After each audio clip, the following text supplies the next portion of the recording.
Hey guys, Kimberly here, and last night I shared over on my business page something that I created, I put together, and I got a lot of questions about it, so I thought I would do a video. So many times I will send a customer of mine my catalog, and they'll say something like, I really wish I could just click on this and go to your website to order it. Well, I have made a clickable, shoppable catalog, and it is super easy. So this is my clickable catalog. You can see it looks just like our normal catalog, but you can see like here, my cursor is just kind of like the text cursor. But if I scroll down and I hover over something that is shoppable or linkable, it turns into the hand. So this one right here is Scentsy Club. So if I click on it, it's going to take me to Scentsy Club.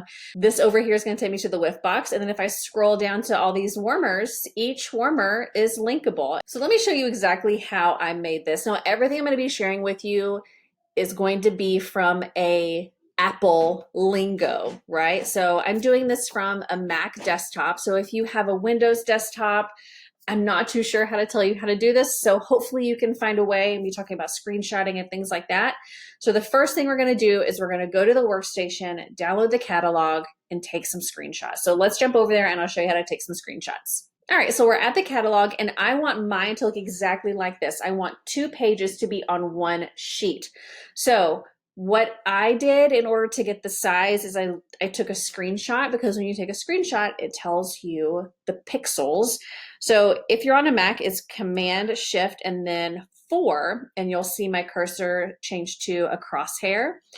So if I start down here and I go to take a screenshot, up at the top, you can see those numbers changing. So you can see it's like 1068. So what I did was, before I took a screenshot, I wrote down those numbers. So 1134 and 882. That's probably the closest you're going to get to it. Then I took a screenshot, and then that is going to be the size in and the pixels that I'm going to make my catalog. So let's jump over to Canva and make our catalog. All right, so once you get to canva.com, the first thing you want to do is create a design and use custom dimensions. Now, you can either type in those pixels that I just said, or you can change it to inches. And I'm assuming it's going to be 12 by 9 inches. I could be wrong, but if you want to try inches, you can try that. And then you would hit create design. Once you get your canvas opened, you're going to want to either upload or click and drag in all of the screenshots from the catalog that you took. Now, the very first one is going to be, of course, the cover of the catalog. Now, because of our partnership with Disney and the licensing agreement and the intellectual property, we cannot make images with the Disney products or collages, right? And that's kind of what this is. So in order to get around that, I put an image up here so that way this doesn't become a graphic. Now, all you're going to do is you're just going to drag in your pictures from the side. So like this is from the holiday collection. You're just going to click and drag in what you want to be there. Anything that you want to be linked. So let's say I want this entire page, anytime they click on this page, to go to the Faith, Trust, and Pixie Dust warmer, you're going to want to get an element. So over here on the left, you're going to choose elements, and you're going to want a square. If the square doesn't automatically pop up, you can search up here for square, and square is going to pop in.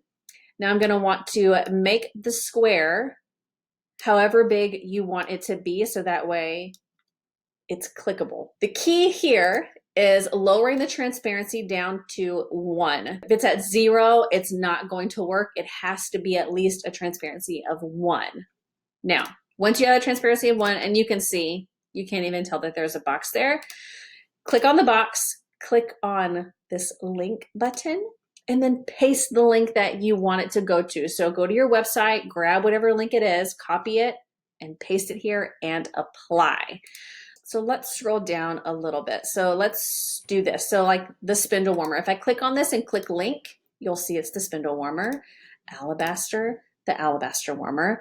So all of these I did individually, but whenever I got down to like the kids section or even like the waxes, I did all the waxes as one, so they can click anywhere on this page and it just takes them to all the waxes.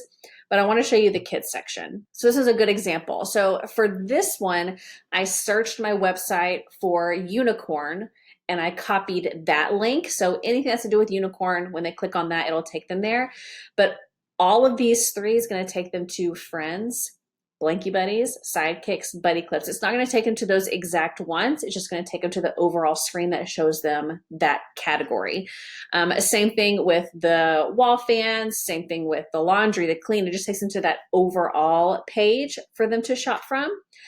But whenever you are done, one of the things people want to do is they want to download it as a PNG. That is what it automatically always suggests. But in order for you to keep that link clickable, it needs to be a PDF. And since this is going to be like 30 something pages long with a bunch of different elements added into it, I chose the small size file, so the PDF standard.